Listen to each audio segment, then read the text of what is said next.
నమస్తే, నేను Maruthi Ram. One voice న్యూస్కు స్వాగతం.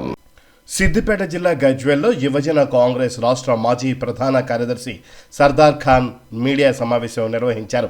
ఈ సమావేశంలో ఆయన మాట్లాడుతూ, కేవలం తెలంగాణలో 2 నెలల కాలపరిమితిలోపే ప్రజాపాలన అందించిన తెలంగాణ ముఖ్యమంత్రి రేవంత్ రెడ్డి పైన, కాంగ్రెస్ ప్రభుత్వం పైన చౌకబారు విమర్శలు చేస్తే సహించమన్నారు. బీఆర్ఎస్ పార్టీ అధికారంలో ఉన్నప్పుడు నేడు ప్రతిపక్షంలో ఉన్న మహిళలను గౌరవించలేదన్నారు. కాంగ్రెస్ ప్రభుత్వం మహిళలను గౌరవించడానికి ఉచిత బస్ ప్రయాణం కల్పిస్తే బీఆర్ఎస్ పార్టీ నేతలు ఓర్వలేక ఆటో డ్రైవర్లను రెచ్చగొడుతున్న విధానాన్ని యావత్ మహిళా లోకం గమనిస్తోందన్నారు. ఆటో డ్రైవర్లను రెచ్చగొడితే బీఆర్ఎస్ పార్టీ నేతలను గ్రామాల్లో తిరగనీయకుండా మహిళామణులు అడ్డుకుంటారని హెచ్చరించారు. స్వార్థ ప్రయోజనాలకు రాజకీయ కుట్రలు చేస్తే కాంగ్రెస్ శ్రేణులు చూస్తూ ఊరుకోరని, తగిన శాస్తి చేస్తారని తెలిపారు. ఈ కార్యక్రమంలో కొడకండ్ల బాలు, అందీపూర్ బాలాగౌడ్, డప్పు గణేష్, సమీర్, అజీం తదితరులు పాల్గొన్నారు.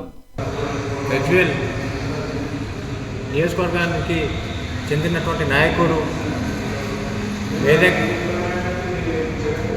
సీట్ గురించి ఈరోజు వాళ్ళ అధిష్టానాన్ని ఒప్పించటానికి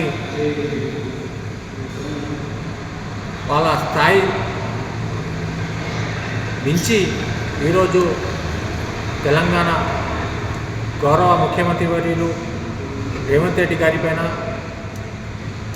కాంగ్రెస్ ప్రభుత్వం పైన చౌకబారు విమర్శలు చేస్తున్నారు. మీరు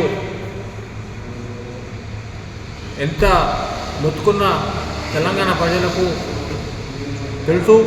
కేవలం 2 నెలల కాలపరిమితిలోనే తెలంగాణలో రాచరిక పాలన నుండి ప్రజాపాలన అందించిన ఘనత మన కాంగ్రెస్ పార్టీ ప్రభుత్వందని ప్రజలకు అందరికీ తెలుసు.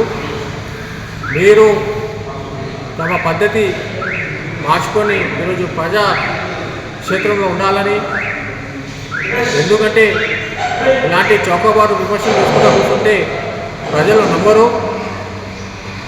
కేవలం మీ సీట్ గురించి ఈరోజు చౌకబారు విమర్శలు చేస్తే మీకు సీట్ ఏమో కానీ ప్రజలలో ఉన్న మీ గౌరవం పోతుందని హెచ్చరిస్తున్నాం. గతంలో కూడా మనం బీఆర్ఎస్ పార్టీ అధికారంలో ఉన్నప్పుడు చూసినాం. బీఆర్ఎస్ పార్టీ ఏనాడు కూడా మహిళా లోకానికి, మహిళా మనులకు గౌరవించిన సందర్భం లేదు. గత 10 మొదటి పర్యావరణం 5 సంవత్సరాలు మహిళా మంత్రులు లేకుండానే ఈరోజు మంత్రిమండలి నడిచింది. మహిళా మంత్రులు లేకుండానే పాలన అందించినటువంటి బీఆర్ఎస్ ప్రభుత్వం ఈరోజు కాంగ్రెస్ పార్టీ అధికారంలో రాగానే ఈరోజు మహిళా సాధికారత గురించి, వాళ్ళ అభ్యున్నతి గురించి వాళ్ళు గౌరవించడానికి ఈరోజు 6 గ్యారెంటీలలో భాగంగా ఉచిత బస్సు ప్రయాణం కల్పిస్తే దానిని ఓర్వలేక ఈరోజు బీఆర్ఎస్ నాయకులు ఆటో డ్రైవర్లను, సోదరులను ఈరోజు రెచ్చగొడుతున్న విధానాన్ని యావత్ తెలంగాణ మహిళా లోకం గమనిస్తుంది. మీరు గిన ఆటో డ్రైవర్లను రెచ్చగొట్టి ముట్టడిస్తామని ఏదైతే పిలుపునిచ్చారో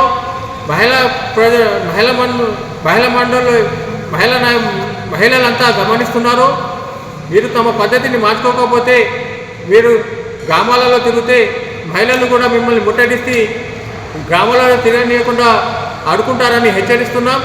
మీ రాజకీయ అవసరాలకు, మీ స్వార్థ ప్రయోజనాలకు రాజకీయ కుట్రలు చేయకండి.